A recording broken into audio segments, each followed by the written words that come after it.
My son and his girlfriend thought it was amusing to leave me behind in a small town in Italy after an argument.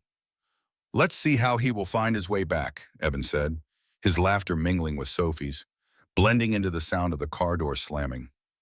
I stood there in the middle of the gray cobblestone square of Montevallo, watching the twin red taillights shrink and vanish at the final bend of the street.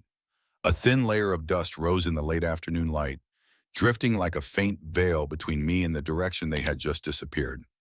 On my shoulder was only a small backpack, the only thing I had managed to take when I left the cafe table not even 10 minutes earlier. It had started with nothing significant, at least to me. We were sitting in an old cafe by the edge of the square, where the elderly owner, blind in one eye, still placed cappuccinos on the table with the precision of a clockmaker. I told Evan to slow down on the drinks. The sun was still high, and we had a mountain road ahead. Sophie lifted her gaze from her phone, her blue eyes cold as a winter lake at high altitude. "You are always too rigid," she said, pressing each word. "You do not know how to enjoy your own trip." Evan laughed, but it was no longer the warm laugh of the son I had raised, only the hollow sound of someone siding with another. I had grown used to that half-joking, half-serious tone since Sophie entered his life. But that afternoon, when I caught the glance they exchanged, one that no longer spoke of fleeting disagreement but of a decision, a sharp unease rose in me. Sophie's lips curled into a faint smirk, as if she already knew the scene that was about to unfold. "Let's go," Evan said just as I stood to pay for the coffee. I walked a few steps toward the square, turned back and saw them already in the car. Evan started the engine, its sound echoing between the stone walls of the small town. I thought he would wait, but then the car shuddered lightly, rolled forward, gained speed, and left me in the middle of the square like a stranded tourist. It was around 5 in the afternoon. The sun had sunk lower, casting the long shadow of the bell tower across pale yellow facades. I kept standing there, waiting like a fool, thinking it was only a bad joke. 1 minute, 5 minutes, 20 minutes. The streetlights began to glow. Tourists thinned out, leaving only a few elderly couples strolling slowly and a handful of children chasing each other around the fountain. The air that once smelled of coffee now carried the damp chill seeping from the stone walls. The backpack on my shoulder held only a light jacket, a small bottle of water, a notebook, and the book I was halfway through. My passport, wallet, and phone were all in the suitcase locked in Evan's trunk. I tried calling, but the phone was off. I tried Sophie's number. Still off. When night truly fell, I realized I was no longer at the spot where I had been left, but slowly circling the square like a sleepwalker, watching windows glowing warm behind shutters, listening to the clink of spoons against cups from nearby trattorias. I was in a town whose name I could not even pronounce correctly. In the heart of Tuscany, I had once dreamed of visiting, but never imagined under these circumstances. They say age brings calm to a man. But that night, I felt stripped bare of every layer of protection. Even a soft breeze made me shiver. I was no longer Richard Hale, the retired lecturer who read art history the way others read bedtime stories, but a 65-year-old man abandoned by his own son like an unwanted piece of luggage. I stood at the edge of the square, looking toward the narrow street that climbed into the hills, where streetlights shimmered faintly through a thin mist. In the toll of the church bell drifting down from the high tower, my initial unease settled into a cold certainty. I had truly been left behind. I had raised Evan on my own since he was 10 years old, after Linda, my wife, died of lung cancer. The small house in the suburbs of Boston had fallen into an unfamiliar silence, no longer filled with the light footsteps of Linda in the kitchen or the sound of her humming while watering the flowers. I did everything I could to fill the void for my son, cooking the meals Linda used to make, reading to him every night, sitting with him while he did his homework even when I still had a stack of student essays waiting to be graded. On winter mornings when the snow was thick, I would get up early to clear the driveway so I could take him to school, just to catch the light in his eyes when basketball practice began. When Evan was accepted into college, I sold part of the family land in Vermont, the piece where Linda and I had planned to retire, to pay for his tuition. Beyond tuition, I sent him money every month, paid for his housing, bought him a new laptop, even covered the cost of a short-term study abroad program, simply because he wanted to experience Europe one summer. I thought it was a father's responsibility and a way for Linda to rest in peace somewhere, knowing I had done everything possible to give our son the best chance in life. After graduation, Evan did not choose a steady job, but wanted to start his own business in app design. I knew nothing about technology, but I believed in his persistence. I withdrew a large sum from my savings and sold my collection of antique watches that I had spent over 20 years gathering to invest in his startup. At that time, I still felt that Evan and I were a team, father and son, sharing the same goal, separated only by a generation. Things began to change when Sophie appeared. She was nearly 10 years younger than Evan, beautiful, stylish, with a kind of confidence edged with coldness that drew attention. The first time we met at a party, Sophie shook my hand with a thin smile, her eyes glancing over me as if I were just an item on a checklist. From the first exchanges, I sensed a thin layer of arrogance in her voice, and more importantly, a barely concealed lack of respect when I spoke about my former work as a lecturer in art history. I tried not to pay attention, but over time, whenever Evan and Sophie came for dinner, I noticed small signs. The way Sophie curled her lip when I told stories about Evan's student days, how she changed the subject whenever I mentioned Linda, or how Evan looked to Sophie for her reaction before answering me. Family dinners grew shorter, and conversations gradually revolved only around projects, travel plans, or restaurants they had to visit, none of which ever included me. When Evan moved out to live with Sophie, the distance became more pronounced. Phone calls grew fewer. On my birthday last year, instead of coming home, Evan sent me a text message with a link to an online gift purchase. I knew I was becoming a side character in his life, something I had never imagined would happen. Then one day in March, Evan called, his voice unusually cheerful. He said he had booked a trip to Italy, inviting me to join so we could reconnect and so I could see the places I had always shown my students on the map. Sophie would be going too, and it would be fun, according to Evan. I hesitated, but the urge to believe in my son, to give him a chance, won out. I agreed, telling myself this could be the first step in repairing the worn thread between us. Yet the moment we arrived in Rome, I could feel the strain behind the invitation. Evan and Sophie almost always had plans of their own, dinner reservations for two, late-night outings that they thought would tire me out. Conversations between them filled with hints I did not understand. I was there as an attachment, not a guest. On the third day in Florence, when I suggested visiting a Renaissance art museum, a place I had lectured about for decades, Sophie shrugged and said, "We could see it online. There was no need to waste time standing in front of old paintings." Evan just laughed, as if her remark was a harmless joke. I swallowed the lump in my throat and tried not to show my discomfort. Before we reached Montevallo, we stopped at a riverside town for lunch. Evan drank a few glasses of wine, Sophie nearly matching him. I reminded them that we still had a mountain road to drive and it was best to keep a clear head. That was when Sophie turned to me, looked straight into my eyes, and said I was too rigid, that I did not know how to enjoy this trip. Evan laughed, the kind of laugh I knew had crossed the boundary of respect. I have lived long enough to know that sometimes a remark is not just a remark, it is a signal. And in the glance exchanged between Evan and Sophie that day, I saw it clearly.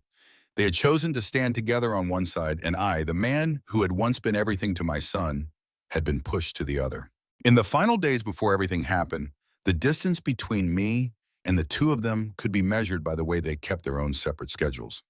In the mornings, I ate breakfast alone at the hotel, sitting by the window watching the square in Florence, still half asleep. Evan and Sophie would usually go for an early walk, which in reality meant disappearing until nearly noon, their clothes and hair carrying the scent of an unfamiliar perfume mixed with expensive coffee from somewhere else. When I suggested joining them, Evan gave an awkward smile and said my schedule probably would not match theirs. During the day, I wandered through museums, looking at paintings and sculptures I had spent my whole teaching career showing to students only through books and photographs. I invited them to come along, telling them I could explain each piece in detail, but Sophie only smiled politely and excused herself with the reason that she wanted to enjoy Florence in her own way. Evan did not object, only repeated that they would meet me back at the hotel, a phrase that sounded more like a notice than an invitation. The final dinner in Florence was the turning point. The restaurant was famous for its traditional menu, golden candlelight, and the soft sound of violins. I sat across from Sophie, looking out toward the glittering Arno River on the other side. When I told a story about taking students to Rome, about how Linda had once dreamed of coming to Italy, but never got the chance, Sophie set down her glass of wine, tilted her head, and said slowly with a faint smile on her lips that I should enjoy the rest of my life instead of clinging to the past. The words slid through the armor I had worn since the start of the trip like a knife. Evan looked at Sophie and laughed, the sound ringing out in the quiet space. No longer the laugh of a son I once knew.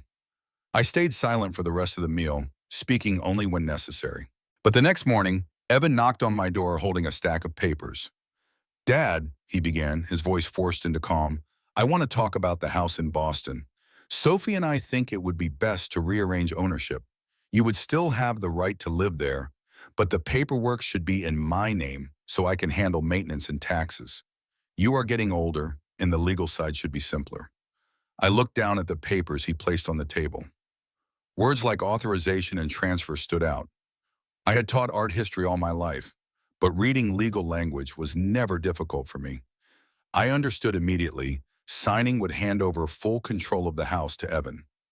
"Why now?" I asked. Evan avoided my eyes and said it was just more convenient and safer for me. Sophie appeared in the doorway, leaning against the wooden frame with her arms crossed. "Evan is just thinking of you. You do not want legal hassles bothering your old age." I looked her straight in the eye. "If you were truly thinking of me, you would not start this in the middle of a trip." Sophie shrugged. Sometimes opportunity comes at the right time. I pushed the stack of papers back toward Evan. "I will not sign, and I do not want to bring this up again." Evan pressed his lips together, folding the papers, but I saw his fingers tighten. Sophie whispered something to him as they left. Not quietly enough for me not to hear. He will have to learn to cooperate. The next day, we left Florence for Montevallo, a small town Sophie had chosen because it looked beautiful on Instagram. The winding mountain road led through vineyards and olive groves. I sat in the back seat, silently watching their reflections in the windshield. They laughed and talked about plans for the evening, neither asking what I wanted to do. That afternoon, we sat in a cafe by the square. The cappuccino was placed on the table with the precision of a clockmaker. I reminded Evan to drink less because we still had the mountain road ahead. Sophie lifted her eyes from her phone, her blue eyes as cold as a winter lake. "You are always too rigid," she said. "You do not know how to enjoy your own trip." Evan burst out laughing. The laugh I now knew was the start of a game they had planned. A few minutes later, I stood to pay, turned back, and saw them already in the car. The door slammed. The engine started. I heard Sophie's quiet laugh and her words carried by the wind. "Let's see how he manages." The car rolled away, leaving me standing in the middle of the square. At that moment, I did not understand fully. I still believed it was a foolish joke. But as night began to settle over the red-tiled roofs of Montevallo, as my phone could not connect because it was in the suitcase in Evan's trunk, as every call I made to him was rejected, I realized this was not a spontaneous act. This was a lesson they wanted to teach me, a lesson about dependence, or at least what they thought I needed to learn. I stood in the Montevallo Square for nearly another half hour, hoping the sound of the engine would return, that Evan would open the door and say the joke had gone far enough. But the sky kept darkening, and that hope shrank with each golden light flickering on around the square. When I slipped my hand into my coat pocket, I realized I had only a thin wallet, the kind I kept a few small bills in for coffee. In total, not even 40 euros. My passport, phone, and bank cards were all in the suitcase Evan had. I tried asking the cafe owner about the nearest police station, but my Italian was only good enough to order food. He frowned, spoke quickly in a local dialect I could not follow, then pointed toward a steep street leading away from the square. I followed, the cold wind from the hillside stinging my face and nose. The street led me to an old building, its walls stained with damp patches. Hanging above the door was a rusted iron sign reading Pensione Lydia. Inside, at the reception desk, was a small elderly woman with neatly pinned silver hair. I pointed to my wallet, pulled out the remaining coins and bills, and used hand gestures to ask for one night's stay. She looked at the money, then at me for a long moment, before nodding and handing me a key. The room was on the second floor, with a low ceiling, a single bed pushed against the wall, and sheets long faded. In the corner stood a wash basin and a cloudy mirror. I sat on the bed, listening to the wind whistle through the window frame, and for the first time in many years, the feeling of complete solitude wrapped itself around me. The next morning, I left the pensione with a plan to find a police station to report my missing belongings and figure out how to contact the American consulate. I bought a small loaf of bread from a bakery at the corner and walked while eating, taking in the sights of the town. At an intersection, a sudden gust of wind toppled a stack of walnut planks from a small truck, sending them sliding across the street. A man in his early 60s, broad-shouldered and sturdy, shouted in Italian and jumped down to gather them. Without thinking, I bent to help. The boards were heavier than I expected, carrying the rich scent of freshly cut walnut. A woman about his age, her graying hair tied back, ran out from a nearby shop holding several tiny carved pieces the wind had blown away. Once we had gathered everything, the man clapped me hard on the shoulder, grinned wide, spoke a stream of Italian, and extended his hand. Giulio. I shook it and introduced myself. Richard. The woman smiled. Marta.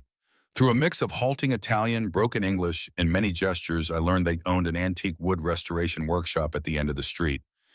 Marta pointed to my stomach, which had been grumbling after the meager breakfast, then invited me. Mangia, dinner. I hesitated, but hunger and their warmth won out. Their workshop was a 2-story stone house, filled with the mingling scents of wood, oil, and beeswax. Dinner was served in a small kitchen, fresh pappardelle with mushroom sauce, crusty bread, and a bottle of red wine. Sitting at the long wooden table, Giulio asked what had brought me to Italy. I spoke slowly, starting with the trip and ending with being left behind. Marta laid her hand gently on my arm when I reached the part about my son laughing as he drove away. When I said I had no long-term place to stay and needed temporary work to get by, Giulio tilted his head, his eyes considering. After a moment of silence, he said slowly, "Work, wood. You help. We give bed, some money." Marta nodded, smiling in encouragement.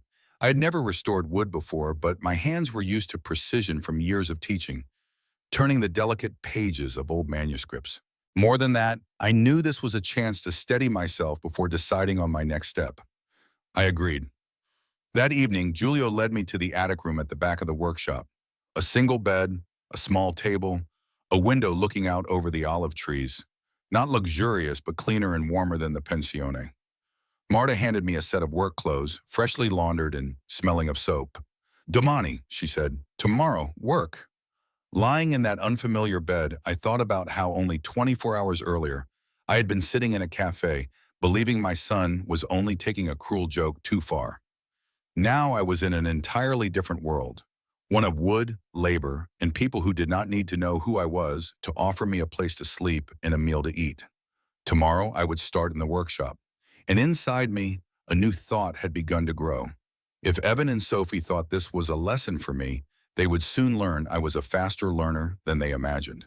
The work at Giulio and Marta's workshop began with small tasks, sweeping up wood shavings, dusting old cabinets, and putting away tools. But as the days passed, I started to observe more closely. Giulio had the hands of a craftsman who had lived his whole life in the scent of wood, calloused but so skillful he could refit a century-old hinge without leaving a trace. I stood nearby, watching each movement, and realized that restoration was not just repair.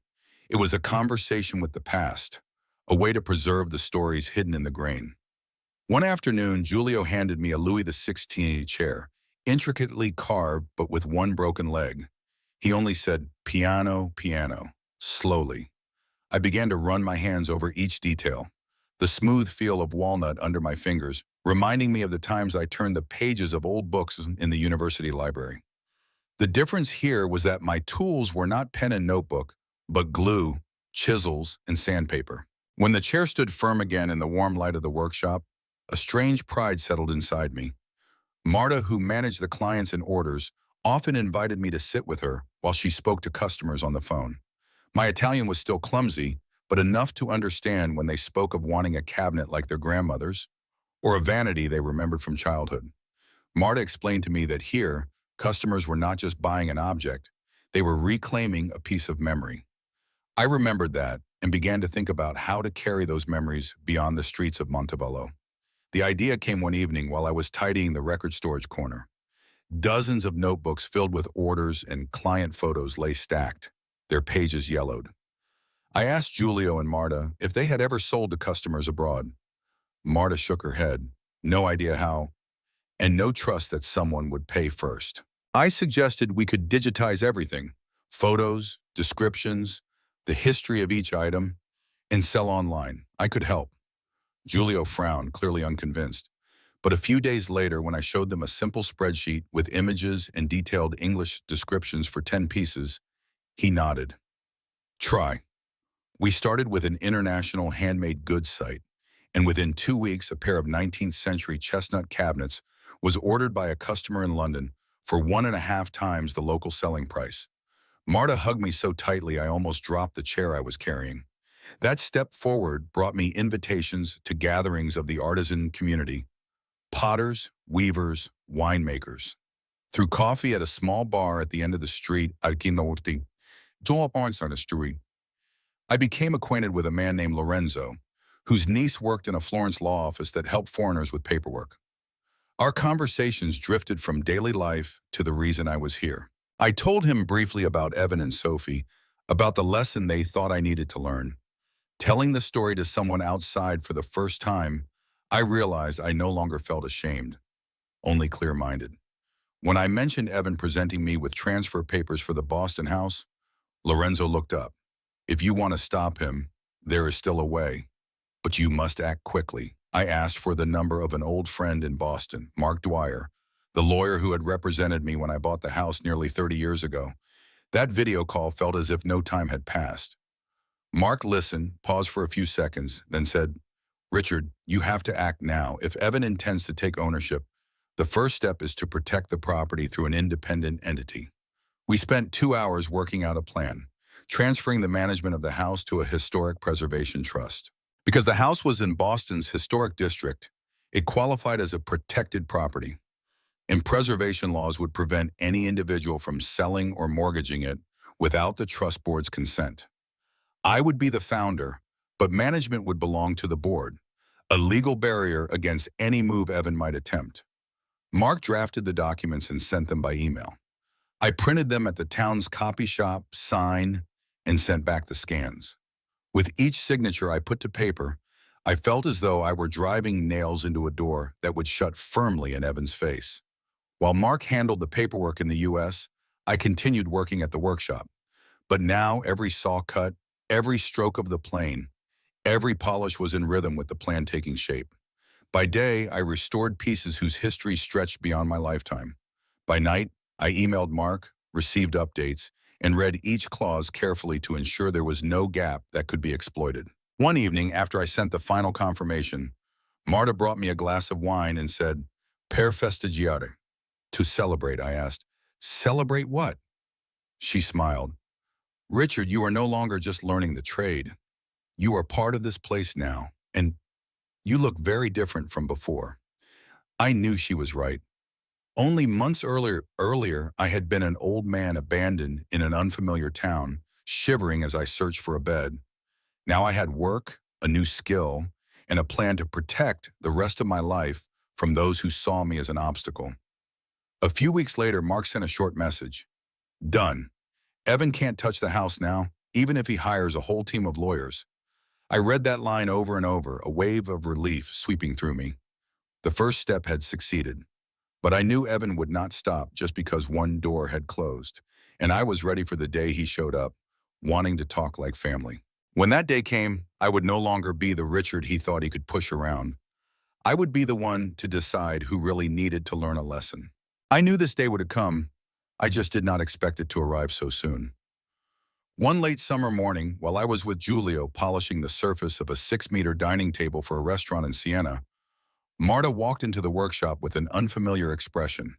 She held a sheet of paper in her hand and said in a mix of Italian and English, Richard, someone is looking for you. In Florence. Says he is your son. My heart dipped, but without the panic it once would have brought. I wiped my hands on a rag and asked calmly, when will they be here? This afternoon, Marta replied, her eyes still searching my face for a reaction.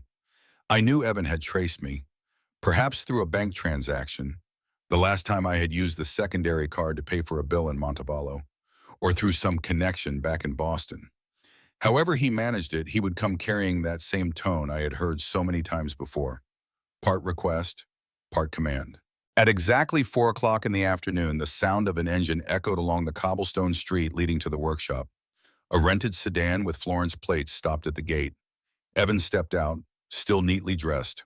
White pressed shirt, light khaki trousers, silver-rimmed sunglasses. But I saw in the slight hunch of his shoulders a trace of tension.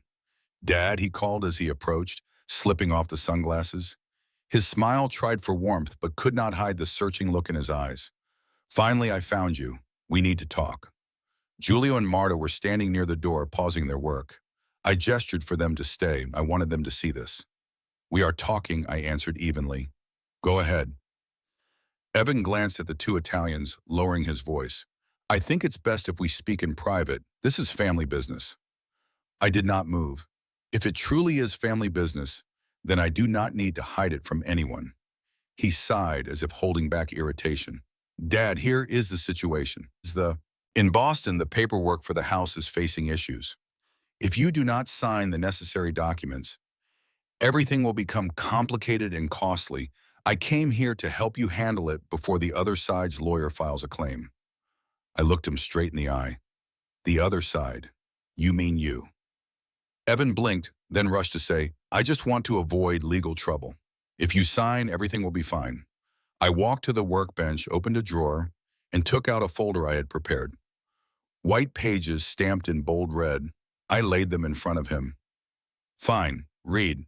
The house has been transferred to the Boston Historic Preservation Trust. No one, not even you, can sell or mortgage it. I have taken care of everything with the lawyer."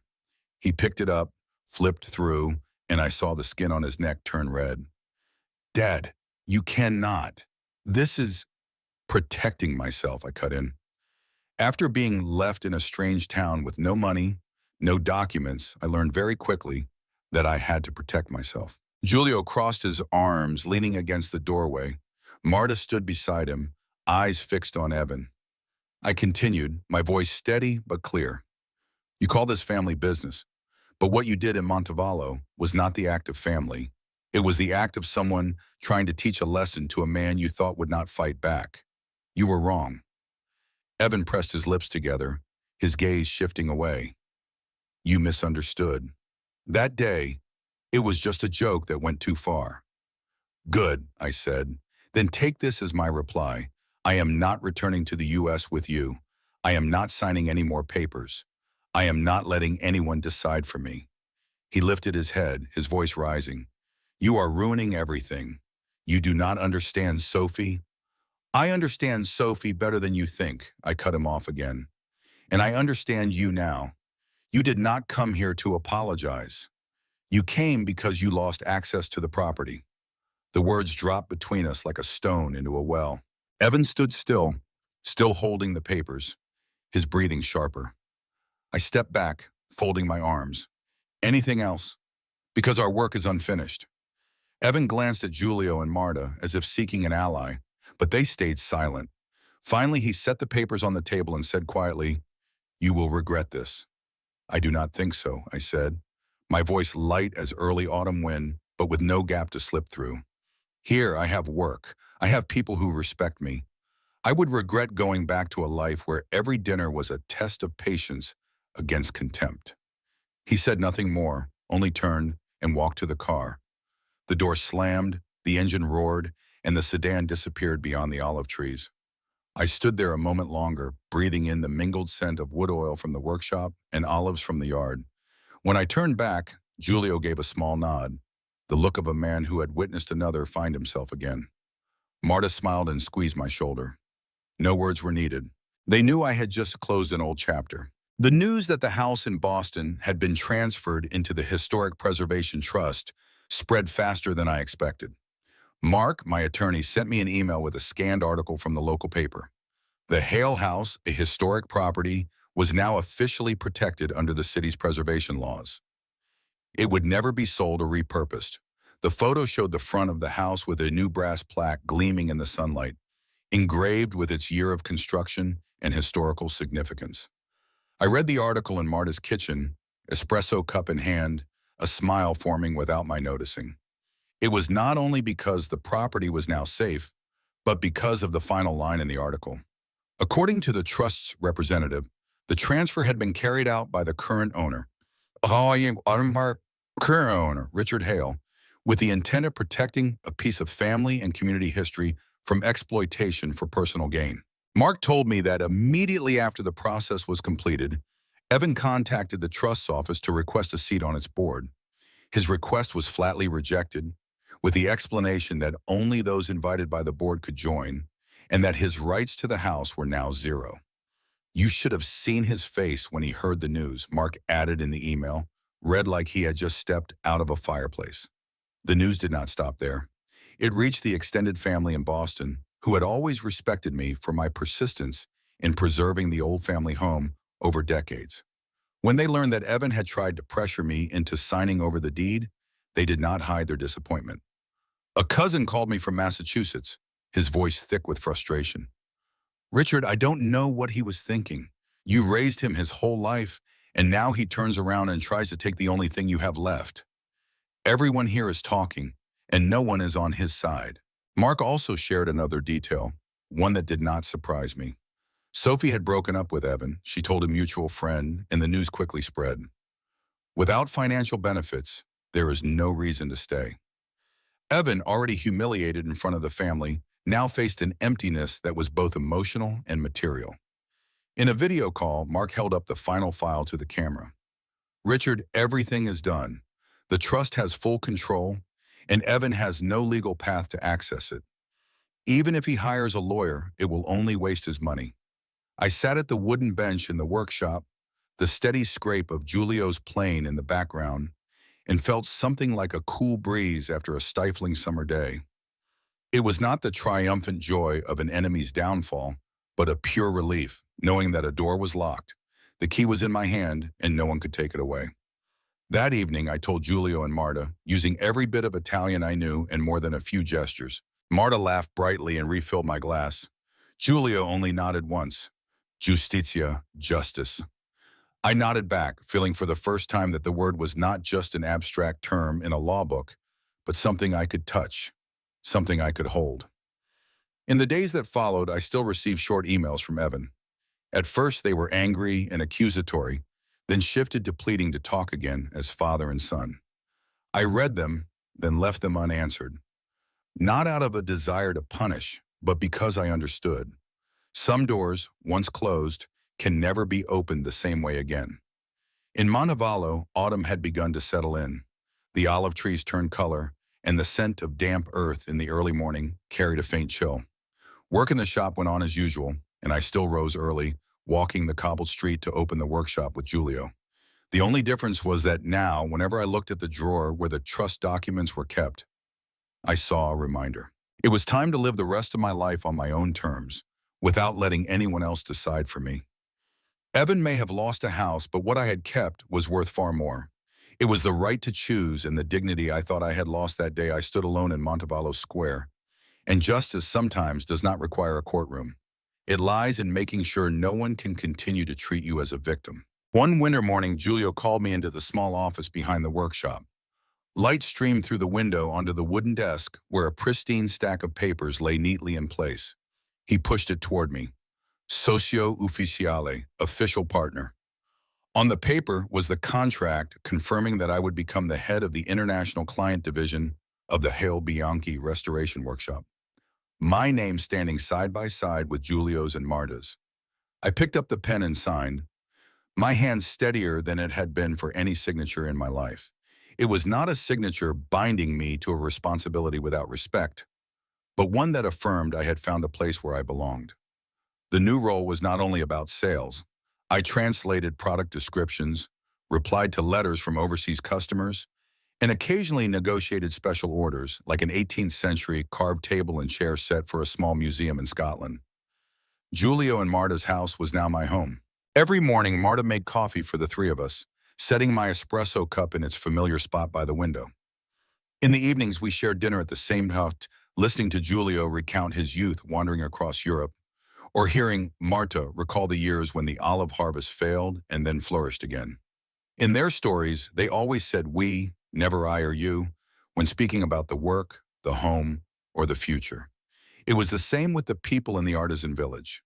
They no longer called me il professore americano, the American professor. Now I was Ricardo, the one helping bring the village's creations to customers all over the world. The cafe owner at the corner always saved me a warm almond pastry. The old blacksmith would pause his work when I passed, holding out a newly finished hinge for me to see, proud as a child showing off a new toy. One late afternoon, after sending out the last order of the year, I decided to walk through Montevallo Square. The air carried the scent of baking bread and the steady chime of the church bell. I stood in the very place where I had once been left behind, that cobblestone, that wooden cafe chair, but the emptiness of that day was gone. In its place was freedom's and steadiness. I had walked out of this square in solitude and returned with a new life I had built myself. I looked up at the bell tower bathed in the sunset and wondered how much I had changed. I no longer measured my worth by the recognition of a son or anyone else. My worth now was in the pieces of crafted wood sent across the world, in Marta's smile when an order succeeded, and in the laughter we shared at dinner after a long day. Life had given me a chance to be reborn at 65, a chance I never imagined when I first set foot in Italy. And sometimes, to find freedom, you have to lose the very things you once thought you could never let go of. If your own child abandoned you, would you choose to go back? Or begin again in a place entirely unknown? There are moments in life when you do not realize you have just crossed a threshold. Not a doorway made of wood or steel, but an invisible one, where everything you once knew suddenly becomes unfamiliar, and everything unfamiliar begins to form the foundation you now stand on. The day I was left behind in Montevallo Square, I thought it was the end of a journey, the end of my trip to Italy, the end of the last fragment of trust between father and son. But it turned out to be only the beginning of a path that, if you had asked me a week, a month, or even a year before, I would have sworn I would never have the courage to take. I had lived more than 6 decades within the boundaries of what I should and must do. I should sacrifice so my son could have a better life. I must keep the house for the next generation. I should stay silent to avoid conflict. I thought that was love, responsibility, wisdom. Until the very people I trusted most pushed me out of my safe zone in the most ruthless way. And then I realized the truth. Sometimes the hands that push you off the cliff are the same ones that unknowingly open a door to a new land. The question is, will you choose to lie at the bottom or find a way to stand and keep walking? In Montevallo, I started over from zero. I learned how to restore woodwork, a craft I had never imagined myself doing before. I learned my first Italian phrases, how to communicate with just a glance or a gesture when words were not enough. I learned to trust new people, and more importantly, to trust myself. I had once believed my worth was tied to my son's approval, that if Evan respected me, only then could I respect myself. But when my hands touched the cracks on a century-old piece of furniture and patiently brought it back to life, I understood. A person's worth is not in how others see them, but in how they see themselves. When the house in Boston was secured forever, I knew I had won an important battle, not just against Evan, but against the weaker part of me, the part that once believed I could never fight back. Yet that victory was not an ending. It was a milestone that marked the beginning of a new life where I could choose my work, be with people who respected me, and smile when I thought about tomorrow. You might be hearing this story from a familiar room, from the home you have lived in your whole life, or from a temporary place after a recent upheaval. Wherever you are, remember this. True freedom does not come from where you are, but from deciding where your life will go next. I am not encouraging you to seek pain to change. But if pain finds you in the form of betrayal, loss, or abandonment, remember that you still have a choice. You can let it drown you, or you can use it as a springboard to turn the page. I chose a different page, one not written with late apologies or broken promises, but with the sweat on my hands as I restored each piece of wood, with laughter at simple dinners, and with peace as I walked past the square where I had once been left behind, knowing I had not left myself behind. If you have ever felt the sting of being turned away by your own family, believe me, there is still another life waiting ahead. That life may be smaller than you once imagined, but it will be yours, whole and free. And if my story lightens the heaviness in your heart or makes you believe you too can begin again, I hope you will hold on to that belief for yourself, because sometimes all we need is a story to remind us that we are not alone. I found a family where there was no blood tie inside a small town Italian woodshop, among people who knew nothing of my past but still offered me a place. You can find your own family in places just as unexpected. So if tomorrow you find yourself standing in an empty square in your life, a symbol of the moment you were left behind, remember? It may not be the end. It may be the doorway to a new life, if you are brave enough to step through. Thank you for listening to my story until the very end. If this is your first time here, I invite you to subscribe so you can stay with me, with stories of resilience, justice, and renewal. Every subscription not only helps me share more stories, but also helps someone still in the dark find their light. And finally, I leave you with a question. If your own child abandoned you, would you choose to return or begin again in a place entirely unknown?